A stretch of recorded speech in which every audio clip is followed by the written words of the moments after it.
If nobody's running against you, why are you still acting like you're under attack? Because in Texas politics, even when the race is over, the fear machine stays on. Here's the official story.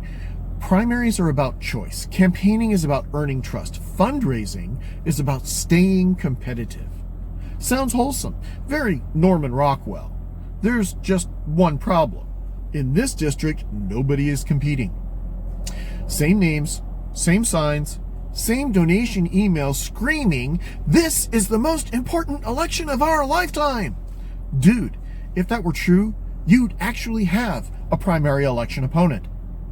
Let's talk about what's actually happening. Texas primaries aren't general elections.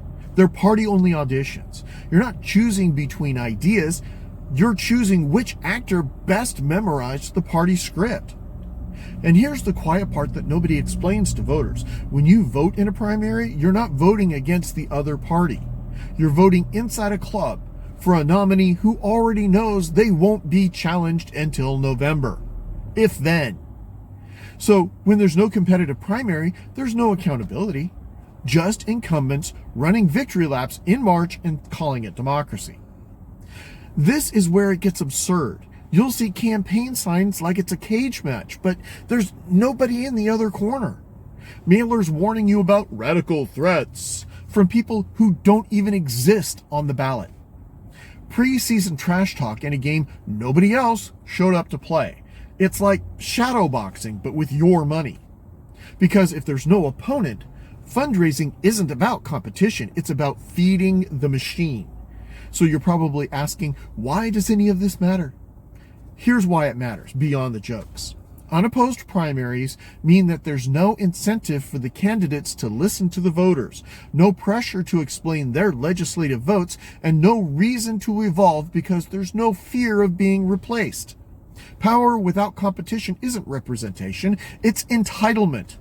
Liberty depends on friction, accountability depends on risk, and voters deserve more than placeholders guarding a seat like it's inherited property.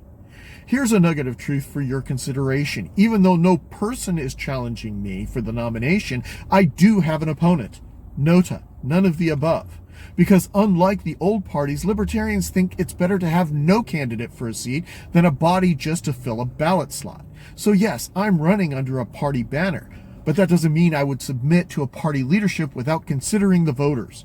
First, we're not that organized. And second, I don't do purity tests. I do trivia contests.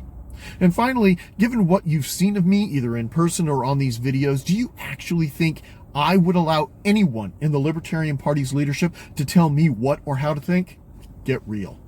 So I'll ask again, if nobody's running against you, who are you yelling at? Because it sure as hell isn't the voters.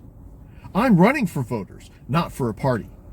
And I'm not here for an ideological audition season. I'm here all year, talking to everyone. Because democracy isn't supposed to be a closed rehearsal with paid extras. It's supposed to be a fight for your trust. And if nobody's challenging you, maybe the system should.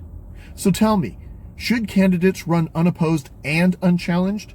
Or do voters deserve real competition every time?